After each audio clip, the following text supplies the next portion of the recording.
네, 우리가 구약 성경을 살펴보면 주인공이라고 볼 수 있는 그 한 나라와 그 한 백성들이 있습니다. 그 사람들이 누굴까요? 우리가 너무나도 잘 아는 그 이스라엘 백성입니다. 그래서 이 이스라엘 백성은 하나님으로부터 아주 중요한 역할을 부여받게 됩니다. 그런데 하나님은 이 이스라엘 백성들에게 단지 역할만 부어주신 게 아니었어요. 사실 이스라엘은 인류 역사상 그 어떤 나라나 그 어떤 민족도 경험해보지 못했고 상상조차도 할 수 없었던 그 하나님의 엄청난 축복을 받았습니다. 다른 어떤 나라도 갖지 못했던 것들이 오직 이스라엘에게만 쏟아 부어졌던 것이죠. 그리고 이스라엘 백성들 먼저 그들에게는 성전이 있었습니다. 이 온 우주를 통틀어서 정말 하나님의 임재가 있는 곳, 하나님의 집이라고 불리는 곳은 이 땅에 오직 하나뿐이었는데 그것이 바로 이스라엘 백성에게 주어졌습니다. 그리고 그뿐만이 아닙니다. 이 하나님의 뜻이 담긴 율법도 그 이스라엘에게만 주어졌고요. 또 기적은 또 어떻습니까? 하나님께서 베푸신 이 기적을 소수의 한두 사람만 경험하지 않았습니다. 민족 전체가, 나라 전체가 동시에 경험한 그런 압도적인 기적들이었습니다. 그래서 이 이스라엘 백성들이 출애굽을 할 때 홍해 바다가 갈라지고 40년 동안 또 하늘에서 내리는 만나와 또 메추라기를 먹고 낮에는 구름 기둥이, 밤에는 불 기둥이 그 이스라엘 백성들이 지켰습니다. 그리고 요단강이 멈춰서고 거대한 여리고성이 무너지는 그런 기적들도 체험을 했어요. 그래서 전 세계 어느 나라도 감히 상상하지 못했던 놀라운 하나님의 보호와 축복이 이 이스라엘 백성들에게 임했다는 것을 볼 수 있습니다. 그래서 축복은 근데 여기서 끝나지도 않았습니다. 하나님은 이스라엘 백성들에게 정말 멋진 사람들도 보내주셨어요. 이름만 들어도 다 아는 믿음의 영웅들입니다. 모세, 엘리야, 엘리사, 오늘 말씀을 드렸던 다니엘, 요셉. 우리가 성경을 보면서 와, 나 저 사람처럼 되고 싶다, 아니 한번 만나보고 싶다 했던 그 위대한 하나님의 사람들이 모두 이스라엘 백성들에게 선물로 주어졌습니다. 그리고 무엇보다 이 온 인류를 구원할 예수 그리스도께서 바로 이 이스라엘의 혈통을 타고 오셨습니다. 여러분, 이렇게까지 하나님께서 이 엄청난 선물을 한 민족에게 쏟아 부으셨는데 왜 이들에게 이런 축복을 주셨을까요? 왜 이들을 구원을 베푸시고 그들에게 선물과 같은 이런 여러 가지 축복을 주셨을까요? 그냥 잘 먹고 잘 살려고만 그들에게 이런 축복을 주시고 구원을 베푸셨던 걸까요? 분명 이렇게 엄청난 은혜를 그들에게 베푸셨다면 분명 하나님께서 그들에게 바라시는 것이 있었을 것입니다. 그래서 하나님은 그들을, 이스라엘 백성은 400년 동안 애굽에 종살이를 했었는데 그 종살이 가운데서 건져내셨어요. 하나님은 전적인 은혜로 이스라엘 백성들을 구원하셨습니다. 그렇다면 구원 이후에 하나님께서 이스라엘 백성들에게 바라셨던 것, 구원 이후에 하나님이 이스라엘 백성이 원하셨던 것은 무엇일까요? 여러분 알다시피 이스라엘 백성은 이집트에서 무려 400년이라는 긴 시간 동안 노예 생활을 했습니다. 그리고 400년 동안, 이 긴 세월 동안 노예 생활을 한다는 건 내일을 계획할 수 없다는 것이에요. 아무리 내가 똑똑하게 태어나면 뭐합니까? 정말 기가 막힌 재능과 천재적인 은사를 가지고 태어나면 뭐합니까? 아무 소용이 없어요. 왜냐하면 나의 운명은 이미 정해져 있기 때문이에요. 노예입니다, 노예. 내 정체성도 노예예요. 내일을 꿈꿀 수도 없고 미래를 계획할 수도 없습니다. 그래서 그들에겐 내일이란 존재하지 않았습니다. 오직 절망뿐인 삶, 비참하고 처참한 하루하루가 그들의 전부였어요. 그렇게 400년을 살았습니다. 탈출을 원했지만 자기들의 힘으로는 절대 이룰 수가 없었죠. 그런데 바로 그때 도저히 불가능할 것 같았던 그 출애굽의 기적이 일어납니다. 오직 하나님의 전적인 은혜로 이스라엘에게 구원이 임한 것이에요. 그런데 여기서 정말 흥미로운 점이 하나 있습니다. 하나님께서는 이스라엘 백성을 그 지옥과 같은 애굽에서 건져내시자마자 쉴 틈도 없이 바로 시내산 광야로 데리고 가세요. 그리고 그곳에서 가서 아주 놀라운 일을 행하십니다. 우리가 성경에 쓰였을 때 이 성경의 말씀들은 하나님께서 선지자나 다른 사람의 손을 빌려서 기록하게 하셨습니다. 하지만 이때만큼은 달랐어요. 하나님께서 사람의 손을 빌리지 않으시고 하나님께서는 직접 당신의 손으로서 10가지 요구 사항을 적으셨습니다. 그리고 그것을 이제 막 구원받은 이스라엘 백성들에게 내미셨습니다. 그래서 하나님께서는 이것을 지켜라. 이것이 내게 너희에게 원하는 것이다. 여러분, 이 10가지 요구 사항이 뭘까요? 바로 십계명입니다. 그렇기 때문에 이 10가지 계명 속에서는 하나님께서 당신의 백성에게 진짜 원하시는 것, 정말 기대하시는 것, 정말 간절히 원하는 그 소원이 담겨져 있습니다. 그런데 그 10개의 요구사항 중에서도 가장 먼저 적힌 것이 하나님께서 급하게 그리고 우선적으로 말씀하고 싶은 내용일 것 같습니다. 그래서 우리는 그것을 첫 번째 계명, 곧 1계명이라고 부릅니다. 그렇다면 하나님께서 첫 번째 요구사항, 그 1계명이 무엇인가요? 오늘 본문에 나와 있듯이 너는 나 외에는 다른 신들을 내게 두지 말라라고 나와 있습니다. 그런데 이 계명에 대해서 두 가지로 아는 그 경우가 있어요. 내게 두지 말라와 섬기지 말라라는 뜻입니다. 근데 교회를 다닌 분들이 그 일경험을 봤을 때 우리가 섬기지 말라라고도 보통 많이들 알고 계시죠. 근데 오늘을 보면 두지 말라라고 나오게 됩니다. 그래서 성경에서 이 10계명의 내용이 나오는 것은 출애굽기 20장하고 신명기 5장인데 그 둘을 보았을 때도 섬기지 말라가 아니라 두지 말라라고 표현이 나옵니다. 그래서 두지 말라라는 표현이 섬기지 말라라는 보다 더 정확한 표현임을 우리가 알 수가 있죠. 그런데 우리 두지 말라보다 섬기지 말라라는 표현이 더 잘 이해가 돼요. 그냥 우상 숭배하지 말라는 거구나. 다른 우상 섬기지 말라는 거구나. 이 가나안 땅에 들어가면 이 아사렛 신도 있고 바알도 있고 몰렉을 비롯한 수많은 우상들이 있으니까요. 그래서 우리는 자연스럽게 이렇게 생각합니다. 하나님께서 다른 신을 섬기지 말라고 하시는구나. 그런데 사실 이 계명은 그 수준에서 멈추지 않습니다. 하나님께서 그의 백성에게 가장 먼저 요구하신 것은 섬기지 말라가 아니라 두지 말라예요.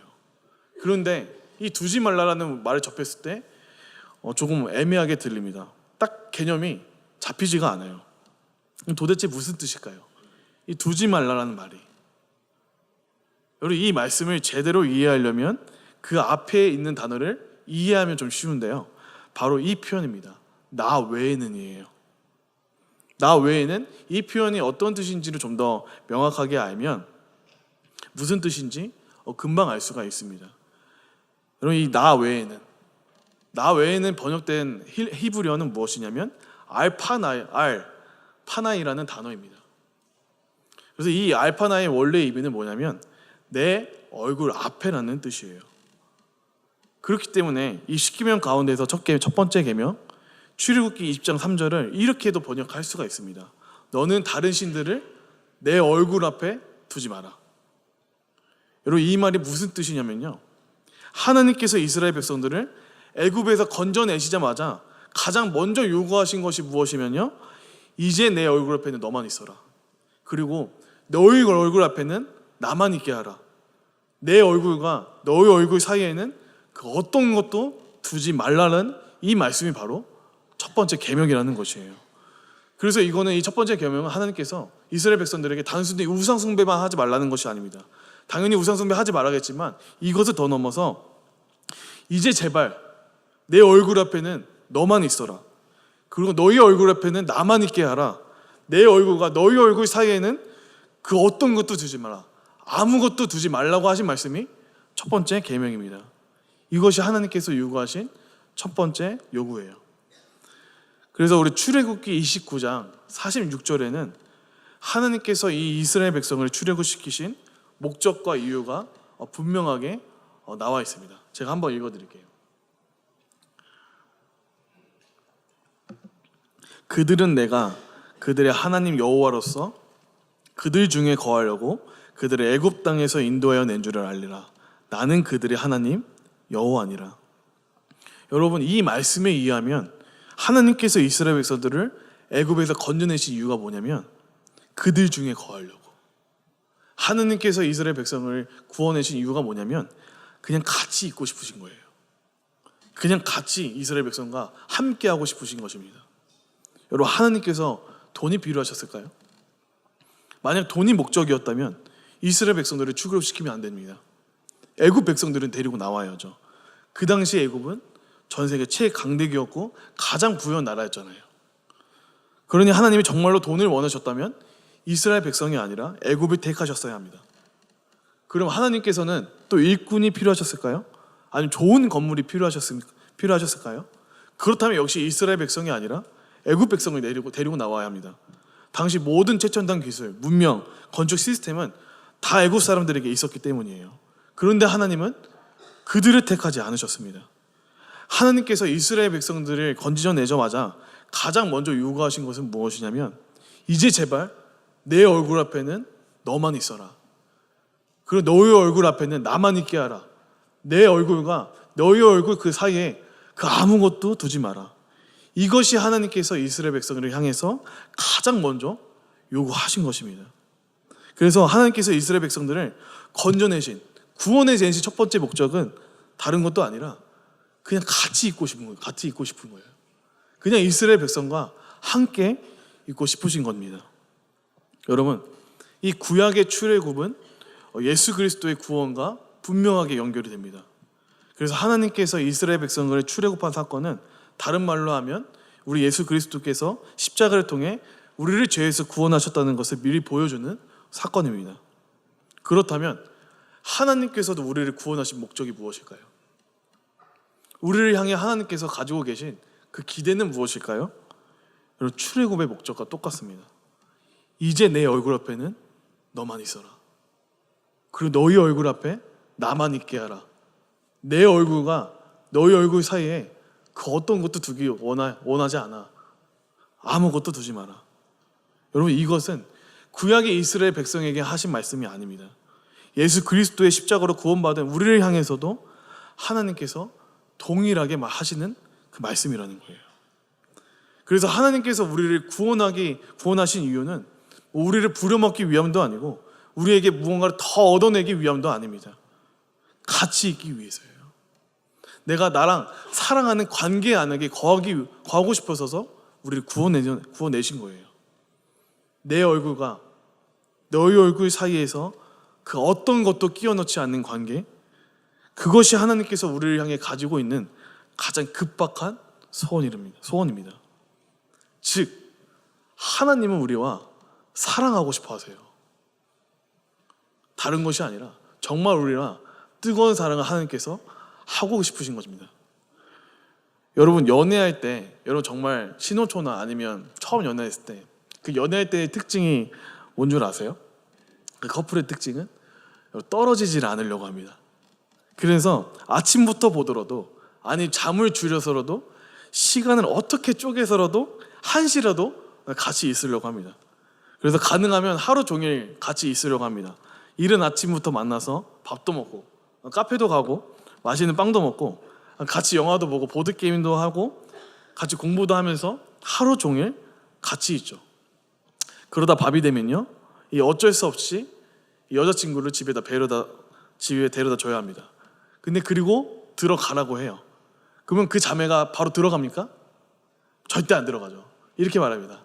한 바퀴만 더 돌다 들어갈까? 그리고 집 주변을 이렇게 한 바퀴 이렇게 돌아요. 그러면 이제 헤어져야죠. 아니요, 한 바퀴 더 돕니다. 그리고 또 들어요. 그렇게 몇 번을 집 주변을 돕니다. 너무나 수고스럽지 않습니까? 그러다가 이제 시간이 늦어서 이 여자친구를 진짜 이제 보내줘야 돼요. 그럼 이제 헤어지자마자 얼른 전화기를 꺼내서 뭐라고 말해요? 집에 잘 들어갔어? 아니, 문만 열면 바로 집인데. 이렇게 얘기합니다. 그리고 여러분 그러면서 집 가면서도 몇 시간을 넘게 통화해요. 하루 종일 같이 있었는데도 불구하고 말이죠. 그리고 끊을 때 어떻게 끊습니다? 내일 연락해. 그 몇 시간을 연락했는데 불구하고 또 내일 연락하라고 이렇게 말하죠. 이게 너무 수고스럽지 않아요? 여러분, 근데 잘 생각해 보세요. 이렇게 비상식적이고 비효율적이고 비정상적인 이 상황을 한 단어로 말한다면 뭘까요? 사랑입니다, 여러분. 여러분, 사랑은 이성적이지 않고요, 사랑은 비상식적입니다. 사랑 자체가 비효율적이고요, 비이성적이고요, 이해할 수가 없는 것입니다.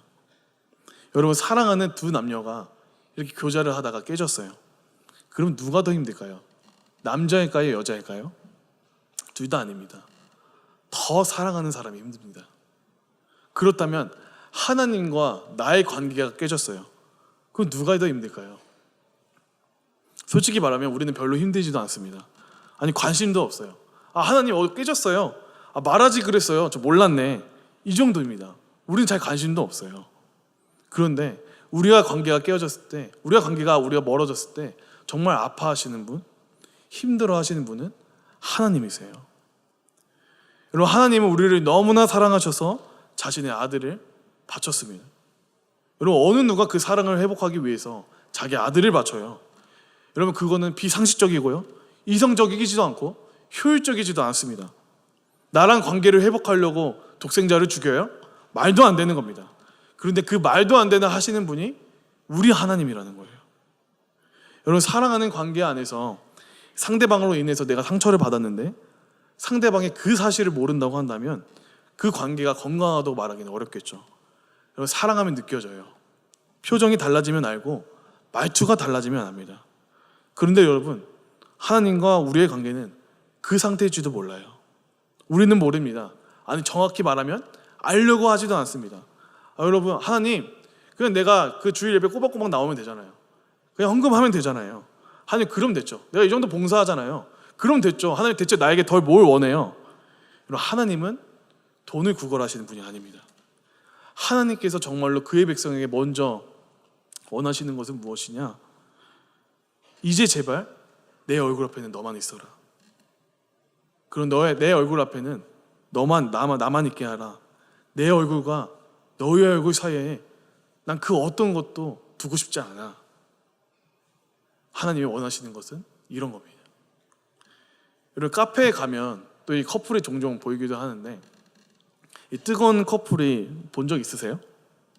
이 뜨거운 커플을 보면 되게 재밌는데, 여러분, 뜨거운 커플을 보면 그 상대가 서로 마주보고 앉아있지 않습니다. 어디 앉아있냐면 보통 옆에 앉아있어요.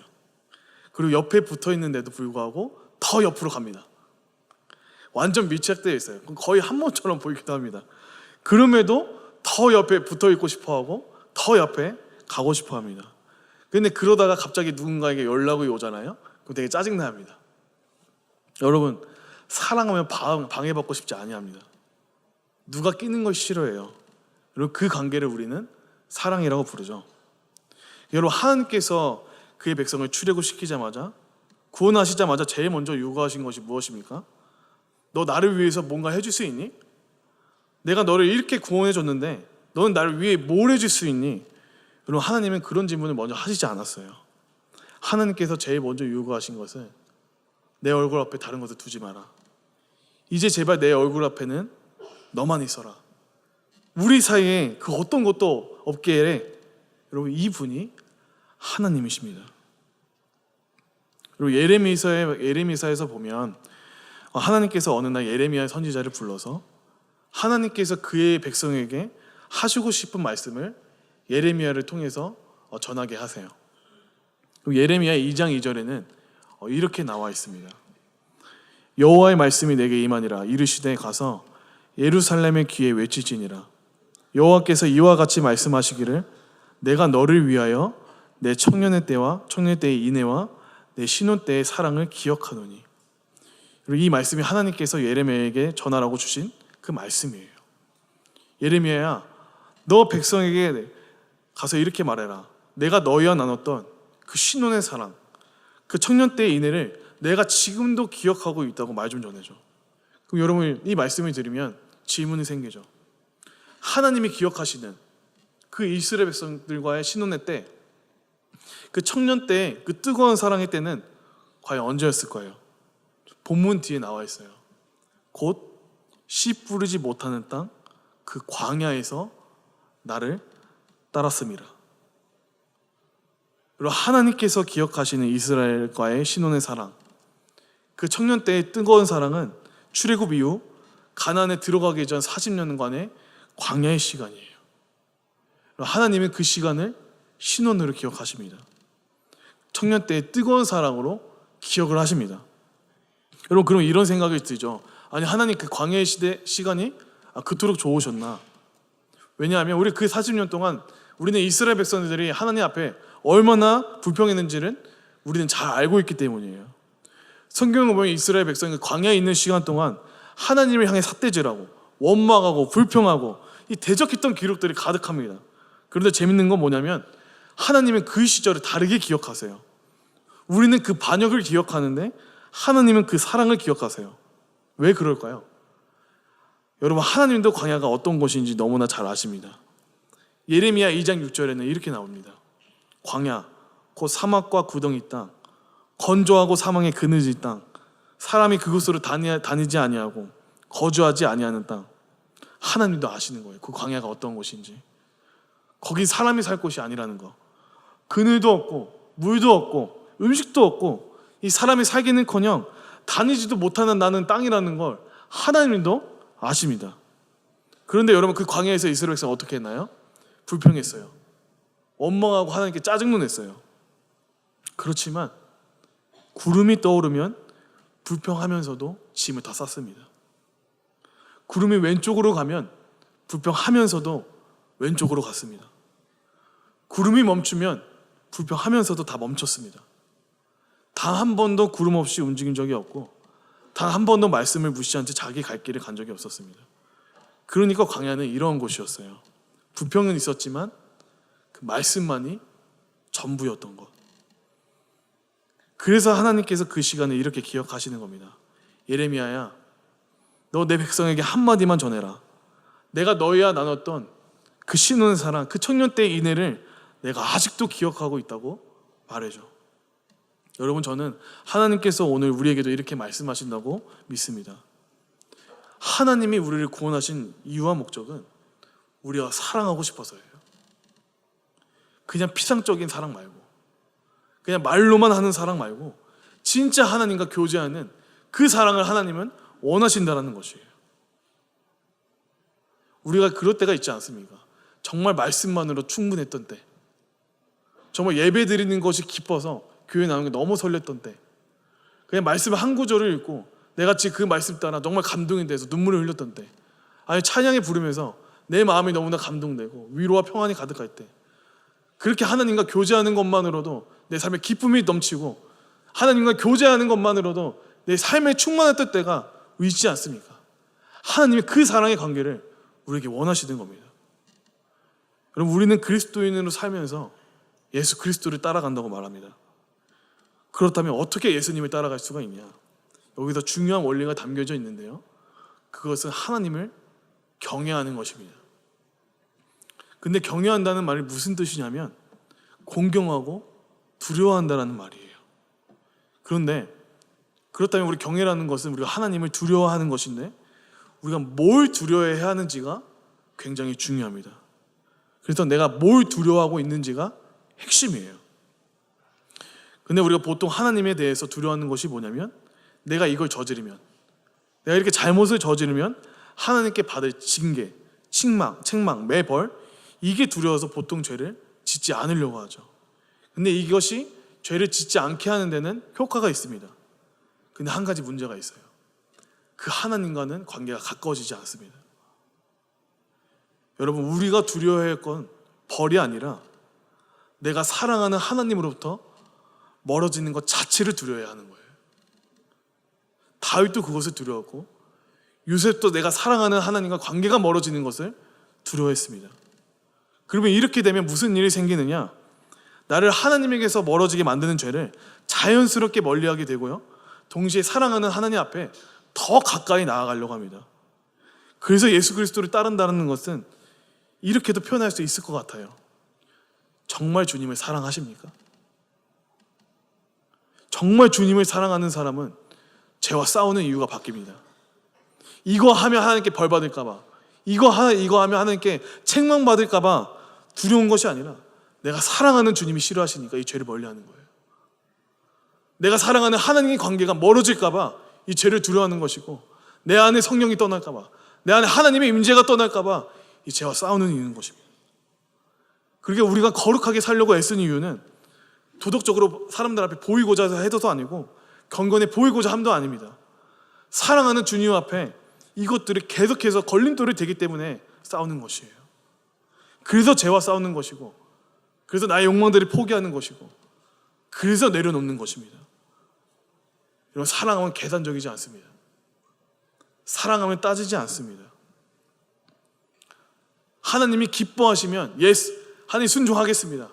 하나님이 싫어하시면 노, 멈추겠습니다. 사랑하면 계산적이지가 않아요. 그래서 저는 우리가 정말 하나님을 정말 뜨겁게 사랑하는 사람들이 되기 원합니다. 여러분, 이번에 우리 아이들도 베트남으로 선교를 떠납니다. 신학교도 방문하고요, 그 현지 가운데 아이들도 만나고, 그 현지 목사님과 만남도 예정되었다고 합니다. 그래서 그곳에서 하나님을 정말 진심으로 사랑하는 사람들을 만나게 될 것이에요. 그래서 그 만남을 통해서 우리 아이들의 마음이 정말 뜨거워지기를 기대합니다.